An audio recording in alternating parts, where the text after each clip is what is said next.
The first scream didn't sound human.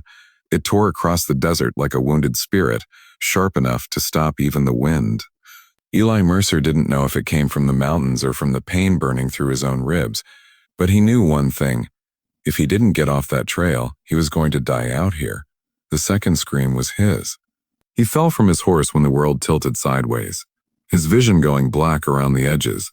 The bay gelding bolted into the darkness, leaving him alone on the frozen earth, with blood soaking through his shirt and sand sticking to the wound where the bullet had torn him open only minutes before. He didn't know who shot him. He only remembered shadows, hoofbeats, the crack of a rifle, and the sudden fire tearing across his side. Cold crept into him like a river of ice. Every breath was thinner than the last. The night pressed closer, listening, waiting.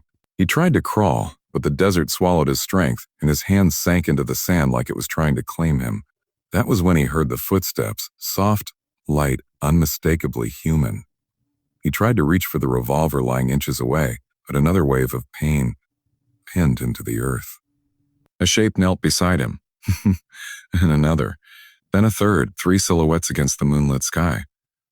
Women, but not just women. Apache, and their faces were painted for winter travel, their braids wrapped with beads that glimmered like... He tried to speak, but one of them pressed a warm palm to his lips. Her touch was firm but gentle. "You bleed too much to talk," she whispered. Her voice was low, steady, and strangely soothing. The tallest of the 3 examined the wound with quick, trained hands. Her eyes were sharp, glowing with intelligence and something he couldn't name. The second woman carried a skin of water and a bundle of herbs. The third, the youngest, watched him with cautious curiosity, as if she was studying a dangerous animal. He should have feared them. Any sensible white man would. Everything he'd ever been told about Apache said he should expect a knife across his throat before dawn. But something in their presence, an ancient calm, a fierce unity, felt nothing like danger. It felt like fate. The tall one spoke in fluent, measured English. "You were shot from the right. Bullet passed through. Lucky. You will die if we leave you." He swallowed hard. "Then why help me?" The 3 sisters exchanged looks, long silent, loaded with meaning. The youngest answered, "Because we heard 3 cries tonight." "What does that mean?" he whispered. The eldest fixed her eyes on him, dark and unreadable. "Our people say 3 cries in one night is a spirit sign. A man touched by death, claimed by life. Such a man is not found. He is sent." He didn't understand. Not then. The middle sister cut strips of cloth and sealed herbs into the wound with practiced movements. Her fingers moved quickly despite the cold, her breath steady in the darkness. When pain shot through him, she murmured something in Apache, soft, ancient words that seemed to wrap around him like warm smoke. They lifted him, stronger than they looked, steady despite the uneven ground, and carried him into the black mouth of a hidden canyon. There, tucked among stone walls and juniper shadows, a small fire flickered beneath an overhang. They laid him near it, wrapped him in a hide blanket, and began preparing more medicine. He drifted in and out of consciousness, catching fragments of their voices. "He is not ordinary. The sign came to all 3 of us. If the sacred law chooses him, we cannot deny it. Sacred law chose him." He tried to make sense of the words, but sleep dragged him under like a deep river. When he woke, he couldn't tell if hours or days had passed. The fire was still burning, and the sisters were seated near it, braiding cord, grinding herbs, tending him in turns. Snow drifted lightly outside the canyon, and the morning sun painted the walls in pale gold. The eldest noticed him stir. "You live," she said. "Good." He struggled to sit. She caught him by the shoulder. "Slow. What's your name?" he managed, she said. She pointed to the woman grinding herbs. "This is Sani." Then to the youngest. "And this is Tisana." He nodded weakly. Ellie Mercer, the youngest, studied him again, her eyes bright with some unreadable emotion. "You speak our names with respect," she said softly. "Many do not." "I owe you more than respect," he murmured. "You saved my life." The eldest exchanged glances with her sisters, silent again but not empty.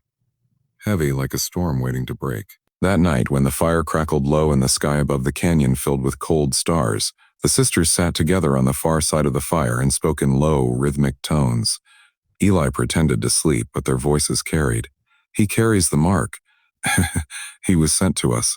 We must honor the law. But he is not Apache. The law is older than blood. Silence.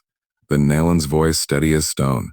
When a man is delivered by 3 signs and 3 sisters witness them, he is chosen to become husband to the household that saved him. That is the old teaching. That is the path the spirits demand. Eli's heart nearly stopped. He wasn't supposed to understand, but he did. Something ancient had been awakened. Some bond, some duty, some sacred rule that he had walked into without knowing. He waited for fear to rise inside him.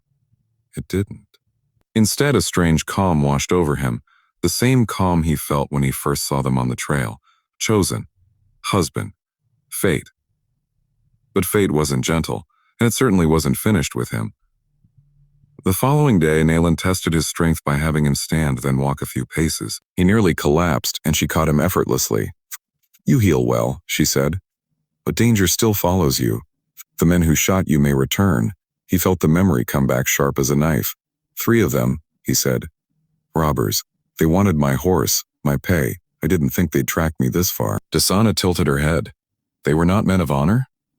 No, he said. Not even close. Sani stirred the fire.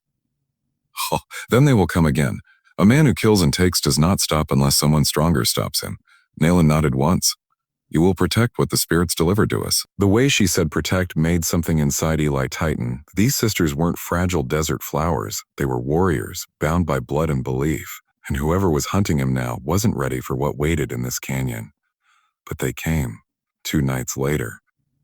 The sisters sensed them before Eli did. 3 distant hoofbeats, faint but wrong, threading through the desert wind. The horses arrived at the canyon's mouth under a moon half hidden by clouds. The riders spoke in harsh whispers. Eli recognized one of the voices, a man with a rasping cough and a cruel streak wide as a river. Nalen rose first, bow in hand. Sani followed with her knife strapped to her thigh and her sling hanging from her belt. Dasana moved to Eli's side, pressing a finger to her lips, urging him to stay down. The first shot echoed through the canyon. A bullet chipped stone inches from Nalen's head. She didn't flinch. Her arrow flew faster than the gunshot that followed, and one of the riders toppled from his saddle with a cry. Sani moved like lightning, spinning the sling above her head, releasing a stone so precisely aimed it cracked against another rider's temple. He fell unconscious before he hit the ground.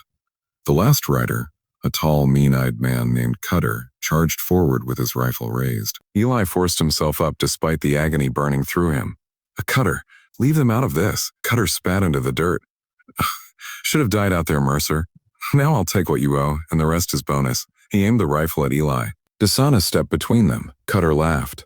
A move, girl. You ain't my fight. She didn't move. Cutter cocked the hammer. Eli reached for a fallen rock, desperate weak, knowing he couldn't reach Cutter in time. But Nalen could. Her arrow struck Cutter's wrist, shattering his grip on the gun. Sani's knife followed a breath later, slicing a clean warning line across his forearm before she pinned him to the wall with her knee to his chest and the blade at his throat. You hurt what is ours, she hissed. You answer for it. Cutter's eyes bulged. Dasana stepped closer, her expression unreadable. And not anymore. The sisters looked at one another, then at Eli. Nalen spoke with calm finality. 3 cries. 3 sisters. 3 signs the sacred law has chosen. Eli felt the world tilt again, but not from pain, from destiny. He swallowed, breath shaky. What does that mean for me? Sani wiped her blade clean and met his eyes. You live among us. Dasana's voice softened. You share our fire. Nalen's gaze held his, steady, ancient, unbreakable, and you become husband to the house that saved your life. Not by force that saved your life. Not by our will. By the will of the spirits who brought you to us. Eli looked at the 3 women who had fought for him, carried him, healed him, and risked their lives to defend him. He expected fear. Instead, he felt something deep, powerful, and absolutely unshakable. Then I accept, he whispered.